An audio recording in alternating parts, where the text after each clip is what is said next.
The Amazing Digital Circus has all the things that I am so into, like psychological horror, check. Cute aesthetics, check. The asshole but redeemable character that the fans will go crazy over again, check. Fucked up lore, checked. And being trapped in a simulation with no sense of self and no exit within sight, and slowly watching everyone around you lose their mind, wondering whether you ever see your family and friends ever again. Check. And originally I didn't care about the show at all. I didn't even know there was a pilot for it, nor anything about Glitch as the company themselves.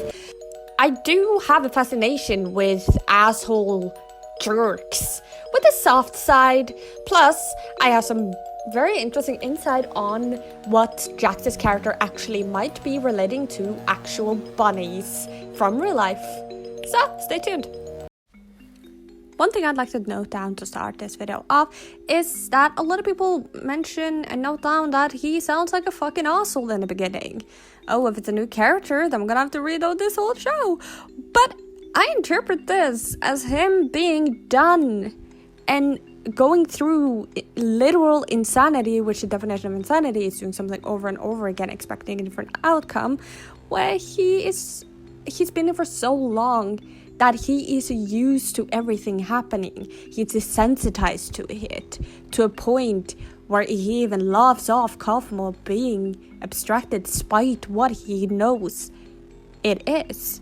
And being desensitized to everything, and finding his way to cope through sarcasm, insanity, and the thought of being stuck there with really no way out. Jax, after the abstraction, acts very weirdly towards the other members, where you can see him multiple times looking around as if wary of something and pretending and playing it off cool, like nothing is wrong, when there's clearly a monster going around that is capable of killing them, if not worse.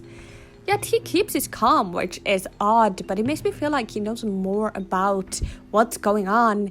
He's probably seen more abstractions happen, and he's probably either trying to make the others feel less unsettled and scared, or trying to hide something, which makes him a very intriguing character. Bunnies are actually very expressive and will give certain body language alerts for their emotions, which I feel like is kind of why Jax is so expressive with how his mouth moves and he talks with his hands, though bunnies can't do that. He's very expressive compared to the other members, and I feel like that's kind of relating to his counterpart in real life.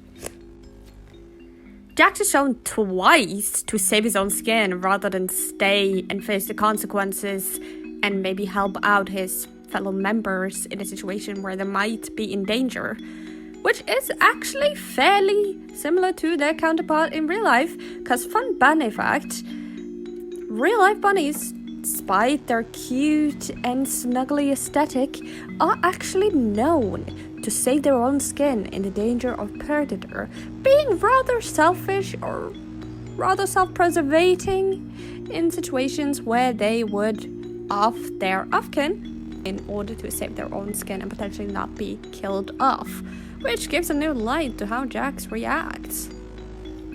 So to wrap it all up in a little nice tidy bow tie, Jax is a character who is faced with the concept of insanity in realism and finding his way to cope with it, being desensitized to what's going on around him, to the danger around him, but also having that self-preservation and that feeling of still wanting to survive in him. And it gives him a new light to his mainly asshole character.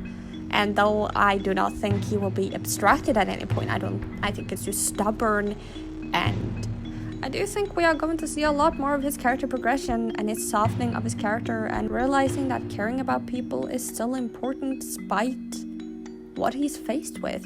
Maybe he feels alone in this, despite having members around him experiencing literally the same thing that he is, being trapped in a never-ending cycle of entertaining people he cannot see for their amusement, being faced with insanity and lack of any physical attribute that makes us humans, like eating, sleeping, being around people we love, touch, physical sensations. And that's kind of why I like him as a character. So I'm probably gonna do more deep dives, or I'm probably just gonna leave this alone as a one standoff. But if you would like more videos on the Amazing Digital Circus, or any theory, or any psychology, or funny facts, let me know in the comments, I guess. Also, thank you to Seamaster who provided me the background music for this video.